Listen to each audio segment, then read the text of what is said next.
This castle was built in the 15th century for the McQuillan family, ancestors of Galgorm estate. The big rock you see at the front and the rock in behind it here on the right hand side, this big piece of grass, that's where the kitchen was.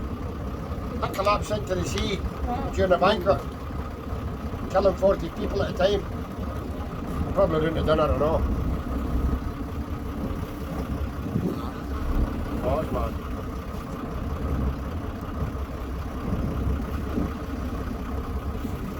Beautiful castle, but very cleverly built. You see the cave which he's passed?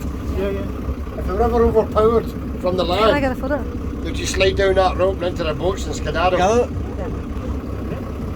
Very smart.